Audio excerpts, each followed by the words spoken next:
മുട്ടച്ചോറ് റെഡിയാക്കാം. പാൻ ചൂടായിട്ടുണ്ട്. എണ്ണ കുറച്ച് ഒഴിക്കുക. എണ്ണ നന്നായിട്ടൊന്ന് ചൂടായി വരുമ്പോൾ നമ്മൾ മുട്ട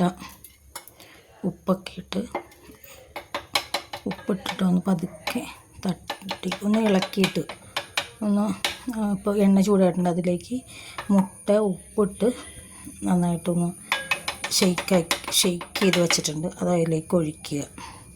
ഈ എണ്ണയിലേക്ക് ഒഴിക്കുക കേട്ടോ. ആയില്ല. ഓക്കെ. ഇനി ചെയ്യേണ്ടത് എന്താണെന്ന് വെച്ചാൽ ഇത് കണ്ടോ, ഇതായി വരുന്നതിന് മുമ്പ് നേരെ ഇതിട്ടിട്ടുണ്ടായിരുന്നു. ഓക്കെ, അതൊന്ന് ഇങ്ങനെ ആക്കി കൊടുക്കുക. ഇതിലേക്ക് മഞ്ഞൾപ്പൊടി ഇടുക. കുറച്ച് മഞ്ഞൾപ്പൊടി ഇടുക. നന്നായിട്ടൊന്ന് ഇളക്കി കൊടുക്കുക കേട്ടോ. മഞ്ഞൾപ്പൊടി ഇട്ട് നന്നായിട്ടൊന്ന് ഇളക്കുക. അതിലേക്ക് കുറച്ച് കുരുമുളക്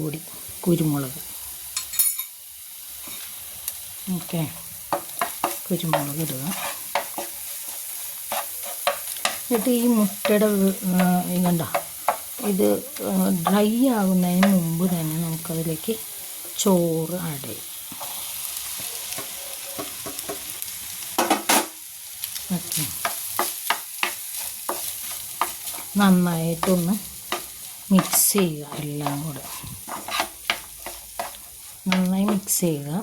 ഇത് ചെറിയ കുട്ടികൾക്കൊക്കെ ആണെങ്കിൽ നമ്മൾക്ക് അത് കുരുമുളക് പൊടിയൊന്നും ഇടണ്ട കേട്ടോ.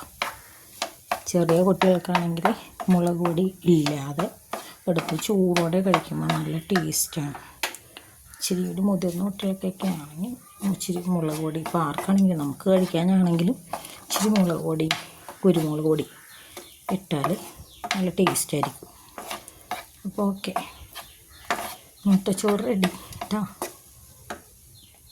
ഇച്ചിരി ഡ്രൈ ആക്കി എടുക്കേണ്ടവർക്ക് ഡ്രൈ ആക്കി എടുക്കാം. ചൂടോടെ കഴിച്ചാൽ ടേസ്റ്റാണ്. ഓക്കെ, മുട്ടച്ചോറ് റെഡി കേട്ടോ. ഓക്കെ.